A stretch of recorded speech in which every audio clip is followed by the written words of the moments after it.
everybody. I am using my new fancy webcam, so what do you think? I think it's a lot better. I'm just getting used to the fact that the camera is up on my monitor like that, so I feel like I'm looking up um, in order to look at you.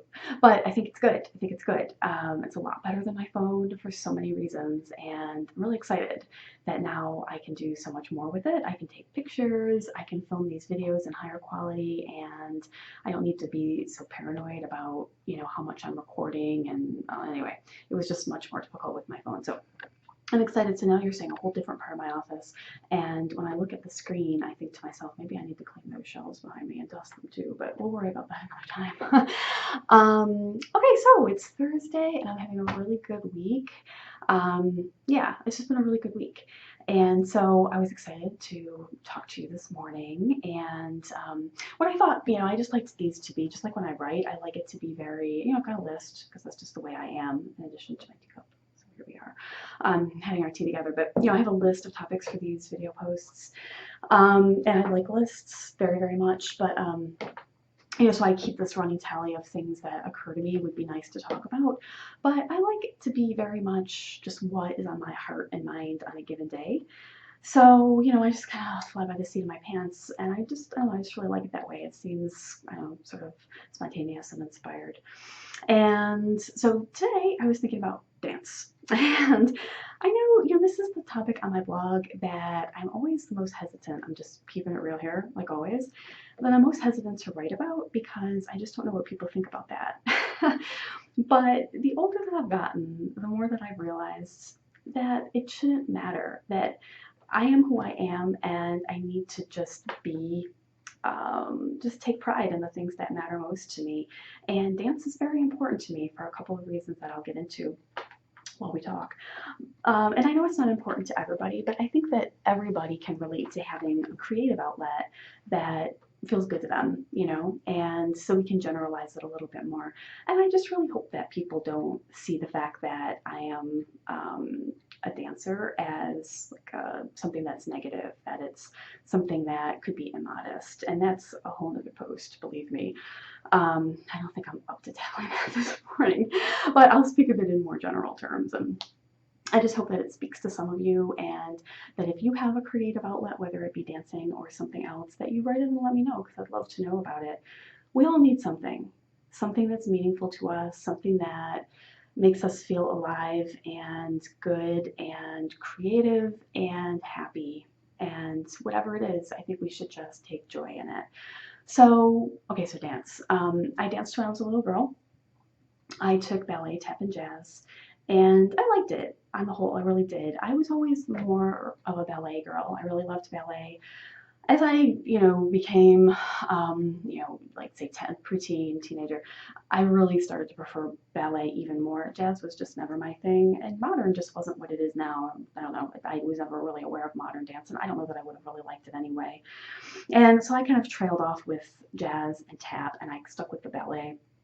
And I stopped in high school, like before I went to college, because that just seemed like the thing to do, right? And so that's what kind of got me, well, one of the reasons that got me thinking about using this topic as one of these video posts, not just because I love to dance and the stories are always funny, and I like to be funny, but because on my Facebook feed a couple of weeks ago, I saw an old friend of mine from school, like my K to 12 years, post on her Facebook page about, and she's around my age, maybe a few years younger, and she said, I really miss dance.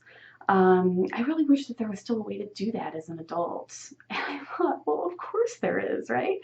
But I think that her point is a really good one, that, we get into past college, say, or even just past high school, and you think that's just what you do when you're a kid. And I think that could apply to dance. I think it could apply to a number of other arts as well. But dance in particular seems to carry that with it. I don't know if it's a stigma or whatever. And so I responded to her post, but a number of other people responded to her post. And somebody mentioned to her a dance studio that's in this area that has a number of different dance classes for adults, ballet, and all of the things that I've already mentioned. And I think a couple of other, I don't know if there was any ethnic dance mentioned in there, but there was a lot of different options. And she's like, oh, but I don't want to perform. All right, and this is another thing. people don't want to perform. And I totally get that because I didn't either when I went back to dance. But you don't have to, all right? That's important. I think that you might change your mind, but it's okay if you don't. You don't have to perform. You can still seek out opportunities to dance or to paint or to act or whatever it is that you like to do as an adult. And so the way that I got started is through community education. So if your town or village, wherever it is that you live, municipality has a community education program, that's where you're going to find classes, and that's where you're going to be able to find other people who are past the younger age that still want to do these things. And so then you're more comfortable. It's like, oh, these are people like me, right? Just people with kids, jobs, or whatever it is, that they're past 25, and they're taking these classes, and so you have that that community sense, that fellowship. And so I looked in the community ed. Henry was little. This was in 2008, and Henry was my first kid, and he was like 2, and it was the winter time. It was January, and I thought, I need something for me. It was a really hard time there when young Henry was 2 years old. And so I thought, I would just love something that I could do once a week that was just for me. So I looked in the community ed bulletin, and the first thing I went to was dance, because that's what I relate to in terms of the arts. It was my love. And I was thinking about ballet, to be honest. I thought maybe there's an adult. I didn't know about this other studio. Maybe it didn't even exist back then. I don't know. And I saw Middle Eastern dance, and I thought, oh, I had never considered an ethnic dance form before. And I had seen, my dad is Native American, and I had been to some events with him where they had Native American dancers, and I always thought, ooh, I like that. And so I saw this, and I thought, well, obviously that's different, but it's a dance that's tied into a culture, and I really liked that. And I thought, well, that might be fun. It would be totally different. Why don't I try it? So I did. And the first thing I thought was, I don't ever want to perform, because I'm shy and all that good stuff. But I loved it, and so I kept taking the class. I took the beginner class, and then I moved up to the intermediate class. And by that point, I was kind of like, oh, I'm gonna kind of stick with this for a little bit. And I fell in love with it. I loved the fact that it was tied to a culture. I loved the different movements and how they all went together. I love the music.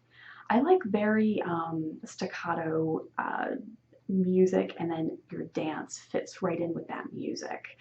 And that I think it comes from my Native American heritage as well, because they dance to drums too. And you could have live music, and but there was all of these new different things in the Middle Eastern dance. There's all the different props you can use, veils and things you balance on your head, and things you play with your fingers. And like, what I love about studying Middle Eastern dance, it's kind of like being a librarian. Like, you wouldn't think those two things had anything to do with each other, but they do, I think. Is that there's always something to learn. And it ties into St. Therese too, which also wouldn't seem like it ties in, but I assure you it does, in my mind at least. There's always something new to learn. So there's that childlike wonder, right, to all of this. And so as a librarian, I feel like there's this world of opportunity for me to learn. And as a dancer in Middle Eastern dance, which is, the form that I'm most familiar with, I'm sure this applies to many other forms, there's always something new to learn. Just when I think like, oh wow, I know all of these different types of, subtypes of Middle Eastern dance, then, Claire, our instructor, will say, well, now we're going to do a Mela Lef. Like, what the heck is that? And she's like, well, it's this way you use these, pieces of cloth. And I'm like, oh, well, there's always something new. And I just love that. And I can see that I'm coming up on 9 minutes. So I think this is going to be a series within a series.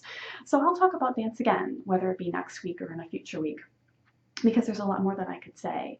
But if it's something that you're interested in as an adult, you don't have to feel like that's a childlike desire that you can't fulfill anymore. There's opportunity out there. You just have to seek it out. So look for a studio, look for your local community ed bulletin, and take a class. And it's a wonderful feeling.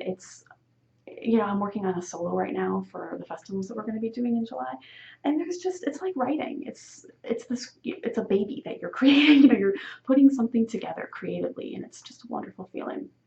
So we're going to come back to dance, but I'm going to wrap up with St. Therese, right? Okay, so our devotion sort of the week. This is just a traditional rosary, but you can see that it has a a centerpiece. And I have like a million rosaries. I'm not sure at this point. But I've been using this one this week. I've got this whole little like cup in my car where I keep like a dozen rosaries.